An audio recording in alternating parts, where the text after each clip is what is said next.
Japan के प्रधानमंत्री सनाए Takaichi की संभावित गुवाहाटी दौरा रद्द हो गई है। बताया जा रहा है जापानी प्रधानमंत्री के भारत दौरे के दौरान टाइट शेड्यूल होने की वजह से सोरबा लांबाय नानिखो जोंहानि मा नाम नानि बिदांस्रि वारि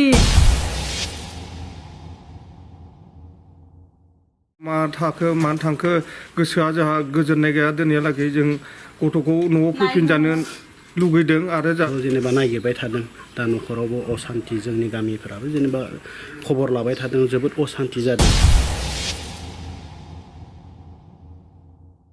हाखौ 2005 आवनो जिपिएस खालामदोंमोन बे हानि फोरमान बिलाइखौ जों मोनबाय जोङो बुरसारा हिसाबै गांथाम जि लेखा सार्टिफिकेट दङ बे सार्टिफिकेटआवहाय डिभिजनेल फरेस्ट अफिसार चिरां डिभिजन बेनि साइन दङ जाजेननायनिफ्राय दासिमावहाय जों गैयाब्लाबो 37-38 बोसोर जों बेबायदि जाहैबाय आरोखि 40 बोसोरसिमाव जों हाबबाय जानो होयो जों बेखौ लुबैयो बेनि गेजेराव जुदि सोरबा बान्दो खुमबादि फैनानै जोंनि बे बुरसारा गामिनि जिथुनाखि फरेस्ट जिथु जोंनि आइट मथेयै जोंनो फरेस्ट टाइटेल होखानाय हाखौ जुदि सोरबाया बान्दो खुमबादि फैनानै जुदि डिस्टार्ब खालामफैबाय थायोब्ला जोंहा बहुत समस्या जोङो मोनगासिनो दङ खुलुमबाय रायजोफोर गिबिसिनथाराव फिथांखिब्ल इउट्युब चेनेलनिफ्राय रायजो राजा बयनिसिमबो दिनैनि फुंबिलिनि गोजोननाय जासिहरग्रोनाय जाबाय स' रायजो राजा नोंथांमोन दिनैबो आं नोंसोरजोंहाय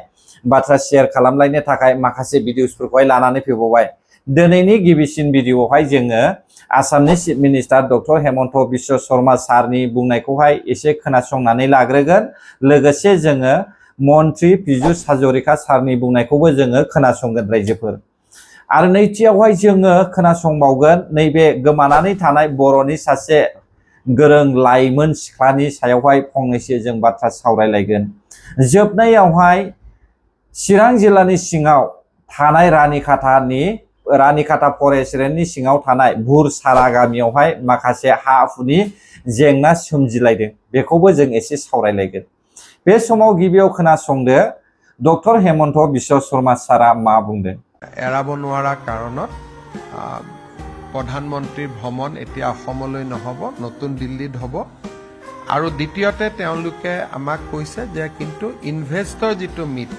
সেইটো এপ্ৰপ্ৰিয়েট সময়ত অসমত তেওঁলোকে অনুষ্ঠিত কৰিব ভাৰত চৰকাৰৰ বৈদেশিক পৰিক্ৰমা সচিব বিক্ৰম মিস্ত্ৰী ডাঙৰীয়া যোৱাকালি ৰাতি প্ৰায় 10:30 বজাত আমাৰ মুখ্য সচিবক জনাইছে जों बयबो खोनाखाबाय जापाननि प्राइम मिनिस्टारा आसामावहाय फैनांगौमोन भारतनि आसामावहाय 1 तारिख जुलाइ होननानै खोनादोंमोन ना बिनि थाखायनो गुवाहाटी सिटीखौहाय साखोन सिखोन खालामनाय जोङो नुनो मोन्दोंमोन फोसाबस्रांनाय नुनो मोन्दोंमोन जुबिन गार्डनि फट'खौहाय सावगारिखौहाय खोमोरनानैहाय साजायनायबो जोङो नुनो मोन्दोंमोन दा बेफोरखौहाय जोङो नुनायनि उनावहाय दिनै जों खोनानो मोनबाय जे दुखुनांथावनि बाथ्रा रायजोफोर जापाननि प्राइम मिनिस्टार सानि टेकेचिया बे समावहाय आसामाव फैला नाथाय बियो दिल्लीयाव फैगोन दिल्लीयाव फैनानै थांगोन जाहोना जाहैबाय माखासे सेफगार्ड इन्टारनेशनेल सिकिउरिटि इस्युनि थाखाय बियो जाफुंनाय नंला रायजोफोर अब्ला आसामनि चिफ मिनिस्टारनि साननाय हनाय सिमाङा गासैबो सिमाङावनो थासिगोन आरो रायजो राजाफोरनि साननायाबो सिमांल' जानानै थासिगोन थांनाय 2019 आवहाय जेरैबायदि जादों मानोना हयथ' बे जापाननि प्राइम मिनिस्टार आरो बिथांमोनाबो नुखादों जानो हागौना भारतनि आसामावहाय मा सोलिगासिनो दङ थासारिया माबायदि जादों बेखौ बिथांमोनाबो नुखादों गोबां इस्यु दङ बुंनानै फोजोबनो हाया आं बेफोरखौ बुंथ'ला रायजोफोर दे दानिया जों खोनासंनोसै आरोबाव पीयूष हाजरिका सारा मा बुंबावदों অত্যন্ত দুঃখজনক কথা এটা হ'ল নৈৰাজ্যবাদীসকলে এটা এনেকুৱা এটা পৰিৱেশ কৰি পেলালে যে অসমৰ উন্নতি নহ'ব অসমৰ উন্নতি হোৱাত এছাম মানুহে বেয়া পায় যি অসমত থাকি চীনৰ ছাপোৰ্টাৰ যি ভাৰতবৰ্ষক বেয়া পায় অসমক বেয়া পায় তেওঁলোকে এনেকুৱা কিছুমান পৰিৱেশৰ সৃষ্টি কৰিছে যাৰ ফলত বাহিৰৰ মানুহ আহিবলৈ অসমত যাতে ভয় খায় তেওঁলোকে তেনেকুৱা এটা পৰিৱেশ কৰিছে অসমৰ উন্নয়ন যাতে ব্যাঘাত হয় এই এই কু ৰটনাকাৰীসকলে কুৎসা ৰটনাকাৰীসকলে এই অসমক বেয়া পোৱাসকলে বাৰে বাৰে এই কাম কৰিছে। এনেকুৱা মানুহৰ সুমতি দিয়ক ভগৱানে, তাৰ কাৰণে ভগৱানৰ ওচৰত প্ৰাৰ্থনা কৰিছোঁ। অসমৰ ডেভেলপমেণ্টৰ লগত মুখ্যমন্ত্ৰী ডাঙৰীয়াই কম্প্ৰমাইজ নকৰে, কম্প্ৰমাইজ নকৰোঁ। আমাক কষ্ট দিছে, কাম আমি দুগুণ কৰিম। বহুত লাভ হ'ল নহয়, এতিয়াতো নাহাৰ কথাই বেছি হ'ল। প্ৰায় 100জনীয়া এটা বিজনেছ লিডাৰ্ছৰ টীম অহা কথা আছিলে। 100জনীয়া এটা বিজনেছ লিডাৰ্ছ ফ্ৰম জাপানৰ প্ৰাইম মিনিষ্টাৰৰ লগত একেখন ফ্লাইটত অহা কথা আছিলে। তেওঁলোকে অসমৰ বিভিন্ন জেগাত কি কৰিব খুজিছিলে, ইনভেষ্ট কৰিব খুজিছিলে। লোকচান যদি ডিৰেক্ট লোকচান হৈছে মৰিগাঁও জিলাৰ, লোকচান যদি বেছিকৈ হৈছে জাগিৰোডৰ। কিয় জাপানৰ আপোনালোকে জানে ছেমিকণ্ডাক্টৰ ইণ্ডাষ্ট্ৰীত কিমান জাপানী এতিয়ালৈকে আহিছে। জাপানী সাংসদৰ স্পীকাৰো আহিছে জাপানলৈকে। তেওঁলোকে এয়াৰ চিপছ কিনি নিব, তাৰ ফলত আমাৰ জিলাখনৰ লোকচান হ'ব, অসমৰ লোকচান হ'ব। এই লোকচানৰ বিৰুদ্ধে আমি একগোট হ'ব লাগিব। এই লোকচান যোনে কৰিছে তেখেতলোকৰ বিৰুদ্ধে আমি তেখেতলোকক বুজাব লাগিব, আপোনালোকে এইবিলাক কাম নকৰিব, অসমৰ যাতে বেয়া নহয়। गोबां खहा रायजो राजा नोंथांमोन बुङोब्ला बिराद गिदिर खहा जाबाय आरो ना जापाननि प्राइम मिनिस्टार फैयैनि थाखाय। दा पीयूष हाजरिका सारमोन बायदिया खर'आव दावखोबाय। माखासे पलिटिकल इश्यू बेवहाय सोफादेरनाय जोङो नुनो मोनबाय। नंगौ बेफोरबो नंखागौआनोखा। दा बेफोरखौहाय लानानै जुबिन गार्गनि माखासे सावगारिफोरखौ खोमोरनाय मानाय बेफोरखौहाय इस्यु खालामाब्लानो मोजां। मानोना बे इन्टारनेशनेल सासे प्राइम मिनिस्टार ना, टेक्न'लजि एक्सपार्ट जायगानि सासे दैदेनगिरि लिडार, अब्ला बिसोर बायदिनि सायावहाय इन्टारनेशनेल इस्यु थाखागोन। दा माबायदि जायगायाव थांनांगौ माबायदि जायगायाव थांनाङा बिसोरो मोनथिखागौ। आरो नङाब्ला भारतनि प्राइम मिनिस्टार नरेन्द्र मोदी सारानो बेखौहाय एलाउड होखायाखैबो जानो हागौ। ना मा बुङो रायजोफोर? दा बेखौनो जोङो आन्दाज मोनदों। जेखि जादोला इयुनाव नुसिगोन रायजो राजा नोंथांमोन। देनां नायदो बड'लेण्ड सेपारेट स्टेट जाब्ला जापाननि प्राइम मिनिस्टारा फैनोबो हागौ, करियाननि, चाइनानि, थाइलेण्डनि फैनोबो हागौ ट्राइबेलफोरनियावहाय। ना मा बुङो रायजोफोर?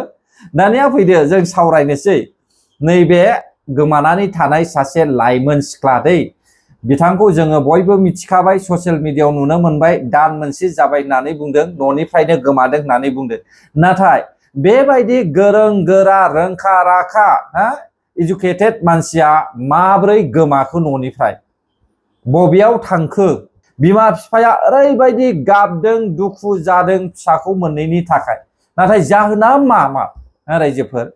उइदाउट रिजनथ' बेबायदि जायाना, बेबायदि जाया। माबा मोनसे रिजन दङ। दा बेनिखायनो बियो दान मोनसेसिमहालागै न'आव सफैयाखै आरो कन्टेक्टबो गैया होननानै जों मिथिदों। बबेयाव थांदों बेलाय रायजोफोर? दा बेनिखायनो सोरबाया जुदि बहाबा नुसनदोंब्ला बे लाइमोन सिख्लाखौहाय नैबे गाहायाव होनाय कन्टेक्ट नाम्बारखौ नुदोंना, बेयावहाय नोंथांमोना फोरमायहरनो हागोन होननानै बुंदों, जाहाथे मोजाङै मोजां मोनफिनो बे लाइमोन सिख्लाखौ। दा बे समावहाय नोंथांमोनाबो सापर्ट खालामदो। बबेयावबा जुदि नुसनोब्ला खोन्थानानै हरदो, जाहाथे बिमा बिफाया गोजोननायखौ मोननाय बायदि। दानिया फै जों सावरायलायनोसै रायजोफोर। चिरां जिल्लानि सिङाव थानाय रानिखाता रेन्जनि आन्दारावहाय थानाय भुरसारा गामियावहाय माखासे हा हुनि बेले बेजे सोमजिदों। खोनानो मोन्दों हाया रेजिस्टार जाखांनायनि उनावबो, कागज पत्र थाखांजोबनायनि उनावबो बे हाखौनो आरोबाव खुंथाय गोहोआव थानाय सरकारनि माखासे मानसिफ्रा बेयावहाय हा बिदों होननानै जोङो खोनानो मोन्दों। दा बे हाखौहाय दंफां गायनो थाखाय, वाव रायजो राजा नोंथांमोन, दंफां गायनो थाखाय बे रेजिस्टार जाखानाय रायजो राजानि हाखौल' नुखाबाय नामा आथिखालनि सरकारा? माखौथो नाटक देखायबाय थादों दंफां गायनायनि नामावहाय? थांनाय समाव एसेबां ग्रोम ग्रोम दंफां लाइफां दङमोन, बेफोरखौहाय गासैखौबो दानस्रांजोबनानै मैया दाखालनि समावहाय माखौबा मा होनना बुङो, बबेबा सैमाया खिफिदेरनानैहाय ग्रोम ग्रोम दंफां गायनायनि बाथ्रा ओंखारदों। लाजिनायसो मोनो आंलाय रायजोफोर। बेफोर गासैबो सरकारनि फावथिना। दंफां गायनायनि उनाव दंफाङा देरोब्ला लावोब्ला ग्रोम ग्रोम जायोब्ला बे हाखौ सरकारा आवग्रिगोन, नैबेसो थांखिया रायजोफोर।